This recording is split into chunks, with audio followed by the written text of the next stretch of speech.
नमस्कार दोस्तों, स्वागत है आप सभी का मेरे चैनल ऑथेंटिक इन्फॉर्मर में। यहाँ केंद्र सरकार के कर्मचारियों के लिए भारत सरकार द्वारा समय समय पर जारी किए जाने वाले नियमों की प्रामाणिक जानकारी उपलब्ध रहती है।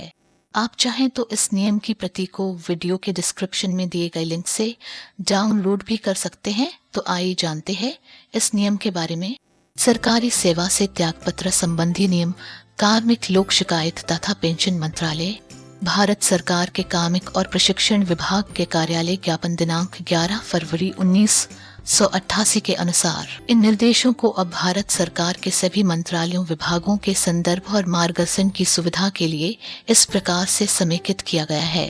त्यागपत्र यानी इस्तीफे का प्रारूप। त्यागपत्र यानी इस्तीफा लिखित रूप में अपनी सेवा को त्यागने हेतु सक्षम अधिकारी को दिया गया एक सूचना पत्र है, जिसका अभिप्राय या प्रस्ताव किसी पद को तुरंत या भविष्य में निर्दिष्ट तिथि से त्यागने के लिए दिया जाता है। एक त्यागपत्र या इस्तीफे को स्पष्ट और बिना शर्त होना चाहिए। किन परिस्थितियों में इस्तीफा स्वीकार किया जाना चाहिए? सेवा में अनिच्छुक सरकारी कर्मचारी को बनाए रखना सरकार के हित में नहीं है। इसलिए सामान्य नियम यह है कि सेवा से सरकारी कर्मचारी का इस्तीफा स्वीकार किया जाना चाहिए, सिवाय आगे बताई गई परिस्थितियों में, जहां संबंधित सरकारी कर्मचारी को महत्वपूर्ण कार्य का दायित्व दिया हो और पद को भरने के लिए वैकल्पिक व्यवस्था करने में समय लगे, तो इस्तीफे को सीधे स्वीकार नहीं किया जाना चाहिए, लेकिन केवल तभी जब पद भरने के लिए वैकल्पिक व्यवस्था की गई हो। जहां एक सरकारी कर्मचारी जो निलंबन के अधीन है और अपने पद से इस्तीफा प्रस्तुत करता है, तो सक्षम अधिकारी को कर्मचारी के विरुद्ध लंबित अनुशासनात्मक कार्यवाही को ध्यान में रखते हुए विचार करना चाहिए कि क्या इस्तीफे को सार्वजनिक हित में स्वीकार करना चाहिए। आमतौर पर चूंकि सरकारी कर्मचारियों को केवल गंभीर अपराध के मामलों में निलंबन के तहत रखा जाता है, इसलिए निलंबन के तहत सरकारी कर्मचारी से इस्तीफा स्वीकार करना सही नहीं होगा। इस नियम के अपवाद इस प्रकार से होंगे कि जहां कथित अपराधों में नैतिक ढील शामिल नहीं है, या जहां आरोपी सरकारी कर्मचारी के खिलाफ सबूतों की मात्रा इतनी मजबूत नहीं है कि वह इस धारणा को सही ठहरा सके कि अगर विभागीय कार्यवाही जारी रखी गई तो उसे हटा दिया जाएगा या सेवा से बर्खास्त कर दिया जाएगा, या जहां विभागीय कार्यवाही को आगे बढ़ाने की संभावना है, तो इस्तीफे को स्वीकार करना पूरा सरकारी खजाना खर्च करने से सस्ता होगा।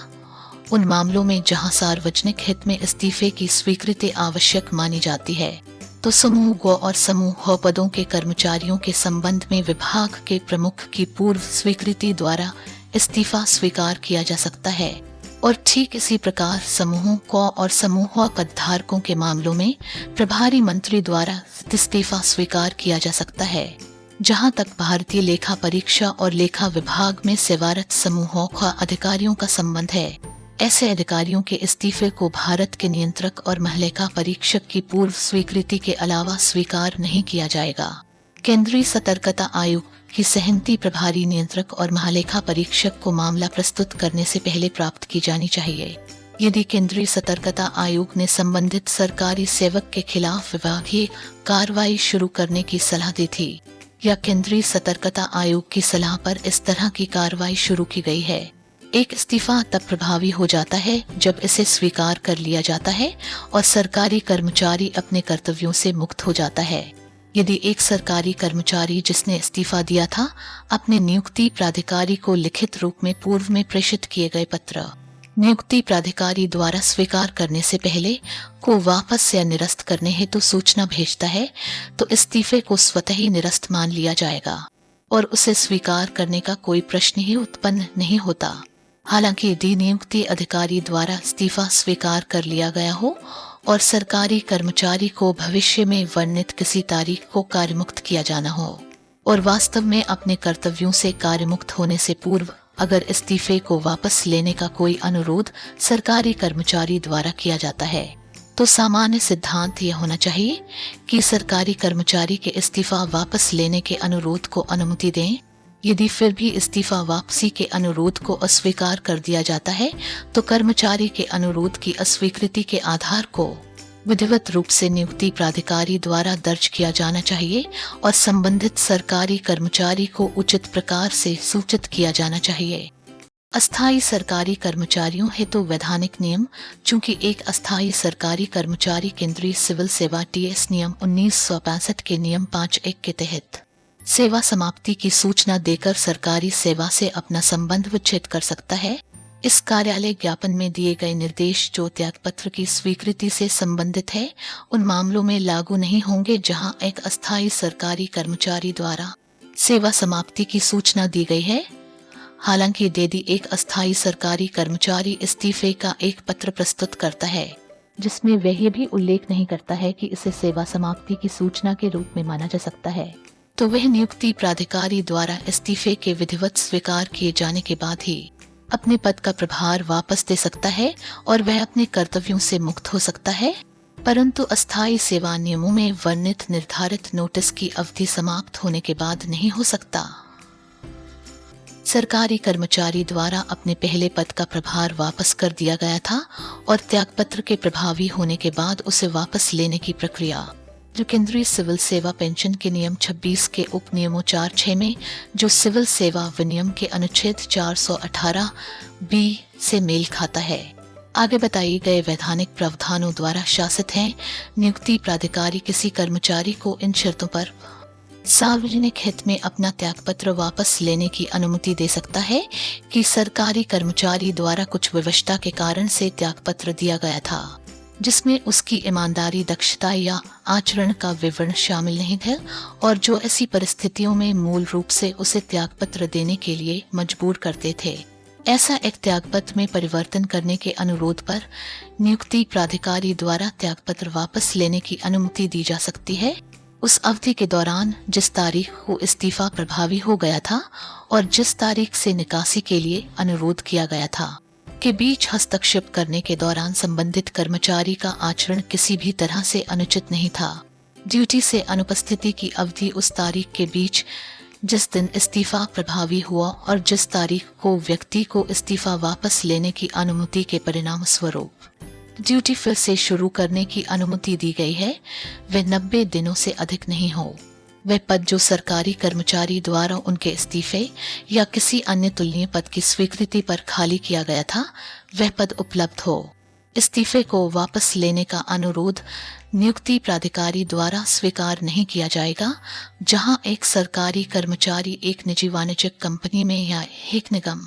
या कंपनी के तहत या पूरी तरह से स्वामित्व में या पर्याप्त स्वामित्व में या सरकार द्वारा नियंत्रित या वित्त पोषित एक निकाय के तहत नियुक्ति हेतु अपनी सेवा या पद को त्याग देता है। जब नियुक्ति प्राधिकारी द्वारा कर्मचारी को अपना इस्तीफा वापस लेने और ड्यूटी फिर से शुरू करने की अनुमति देने हेतु एक आदेश पारित किया जाता है तो उस आदेश को सेवा में रुकावट के सामंजस्य को शामिल करने के लिए समझा जाएगा,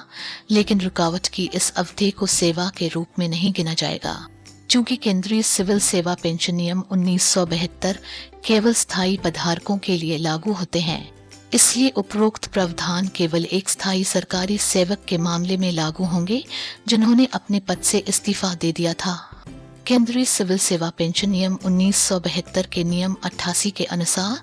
उपरोक्त नियमों में से किसी भी प्रावधान में छूट देने वाले स्थायी सरकारी सेवकों के इस्तीफे के मामलों में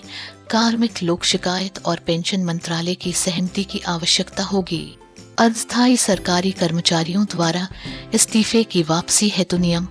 अस्थायी सरकारी सेवकों के मामले जो उनके द्वारा प्रस्तुत इस्तीफे को वापस लेने का अनुरोध करते हैं, उन पर कार्मिक और प्रशिक्षण विभाग द्वारा प्राथमिकता के आधार पर विचार किया जाएगा। केंद्रीय सार्वजनिक उद्यमों में नियुक्ति के लिए सरकारी कर्मचारियों की कार्यमुक्ति हेतु नियम एक सरकारी कर्मचारी जिसे एक केंद्रीय सार्वजनिक उद्यमों